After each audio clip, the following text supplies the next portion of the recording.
Bail వరుస case ఆ తర్వాత బెయిల్ సుమారుగా 45 డేస్ అజ్ఞాతంలో ఉన్నారు. ఏం చెప్తారు సార్? వాళ్ళకి చేతనైంది వాళ్ళు చేస్తున్నారు, మాకు చేతనైంది మేము చేస్తాము, టైం ఉంది కదా కొందరు ఎందుకు. ఇప్పటికే లిక్కర్ కేసులో మిథున్ రెడ్డి అరెస్ట్ అయ్యారు. ఆ తర్వాత మరో పెద్ద తిమింగలం అరెస్ట్ అవుతుందంటూ కూడా వార్తలు వస్తూ ఉన్నాయి. ఆ పెద్ద తిమింగలం జగనే అంటూ కూడా టీడీపీ మీద ప్రచారం చేస్తున్నారు. ఏం చెప్తారు సార్? ఇప్పుడు జగన్మోహన్ రెడ్డి గారి హయాంలో లిక్కరు సేల్స్ తగ్గి ఆదాయం 1,60,000 కోట్లు వచ్చింది. 1,60,000 కోట్లు వచ్చింది. మరి చంద్రబాబు నాయుడు హయాంలో 70,000 కోట్లు మాత్రమే లిక్కర్ ఆదాయం వచ్చింది. అంటే జగన్మోహన్ రెడ్డి వచ్చినాక 35,000 కోట్ల రూపాయలు లిక్కర్ ఆదాయం పెరిగింది. చంద్రబాబు నాయుడు హయాంలో 35,000 కోట్ల ఆదాయం తగ్గినింది. మరి ఎవరు తిన్నట్లు? చంద్రబాబు నాయుడు తిన్నాడు కాబట్టి లిక్కర్ స్కామ్ చంద్రబాబు నాయుడు మీద కేసు పెట్టినారు. ఈరోజు దొంగ నరుస్తూ ఉన్నారు. రాష్ట్రంలో జరుగుతుండేదే రాష్ట్రంలో దోపిడీ రాజ్యం, దొంగల ప్రభుత్వము. మరి దొంగలే దొంగ అంటున్నారు కాబట్టి ఇది ఒక అక్రమ కేసు, అన్యాయమైన కేసు.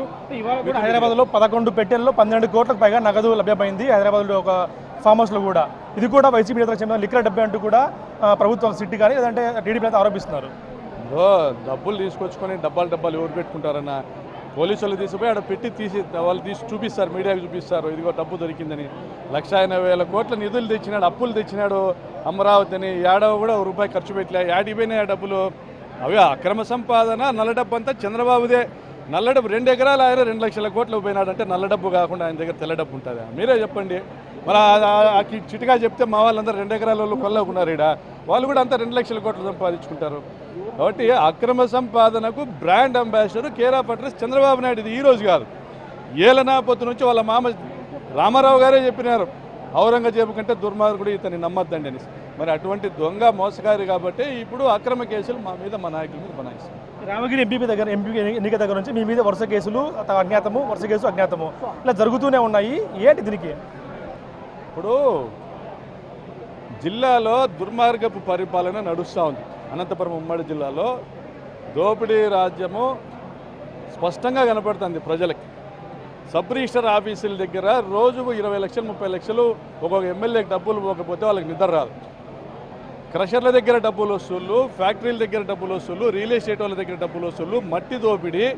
మన కామారుపల్లి 150 ఎకరాలు లేఅవుట్ వేసి 6,000 మందికి ఇళ్ల పట్టాలు ఇస్తే జగనన్న ఆ లేఅవుట్లో మట్టి కూడా దోచుకున్నారు. ఆలమూరు గుట్ట దోచుకున్నారు, చీయేడు గుట్ట దోచుకున్నారు, బుకరాచంద్రం గుట్ట దోచుకున్నారు, ఒడ్డిపల్లి కూడేరు మొత్తం అనంతపురం టౌన్ చుట్టూ అంతా ఒక సంవత్సర కాలంలో గుట్టలు కనపడటంలో గుండు కొట్టినారు. పెన్నా నదిలో ఇసుక తోలినారు కర్ణాటకకి, పేరూరు డ్యాంకు నీళ్ళే.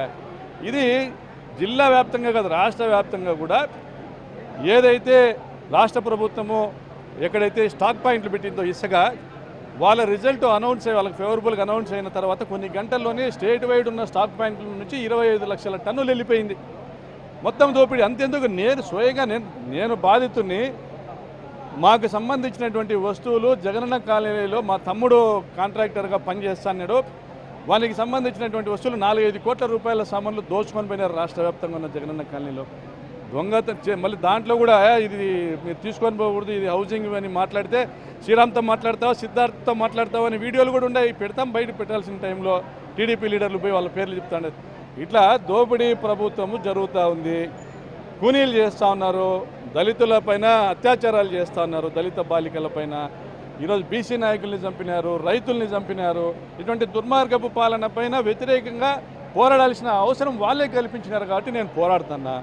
కాబట్టి పోరాడేవాని పైన కేసులు పెడతారు, గొంతెత్తిన వాని మీద కేసులు పెడతారు, ప్రశ్నిస్తే కేసులు పెడతారు. ఇది ఇప్పుడు కాదు, 14-19లో కూడా చూసినాం. ఆ రోజు కూడా నేను కాంట్రాక్టర్గా చేస్తానే పనులు 300 కోట్ల పనులు నామినేటెడ్ మీద, టర్మినేట్ చేసి నామినేటెడ్ మీద సొంతం అమ్ముకునింది. ఆ రోజు కూడా నన్నే దోచుకునేటువంటి ఈ శాసనసభ్యురాలు ఉన్నటువంటి ఈ తెలుగుదేశం పార్టీల్లో సామాన్యుల్ని దోచుకోవడం లేదా? మరి ఈ దొంగల మీద పోరాటం చేయకపోతే దొంగల కప్పచెప్పాలన్న రాష్ట్రాన్ని, రాజ్యాన్ని. కాబట్టి తిరగబడతానం పెడితే పెట్టుకుంటారు కేసులు. రాబోయే రోజుల్లో యాప్ తీసుకొస్తామంటూ కూడా జగన్మోహన్ రెడ్డి గారు చెప్పారు. యాప్లో ఎవరైతే బాధితులు ఉంటారో వాళ్ళందరూ కూడా ఆ పోలీస్ అధికారి కానీ ఆ వ్యక్తి కానీ పేరు రాయండి అంటే బెదిరించేకే ఇదంతా సరే. బెదిరించాల్సిన పని ఏముందబ్బా? మీకు మీడియాకి కనపడటం లేదా? దళిత బాలికను అత్యాచారం చేస్తే పరిటాల సునీత పోయి పరామర్శించిందా? లింగమయ్య కుటుంబాన్ని తమ్ముడే చంపినాడు. వాళ్ళు ఏడన్నా తప్పు చెప్పినారా? మా తప్పు చేసినాడు మా వాడని, మా కార్యకర్తలు తప్పు చేసినాడని తప్పన్నా చెప్పినారా?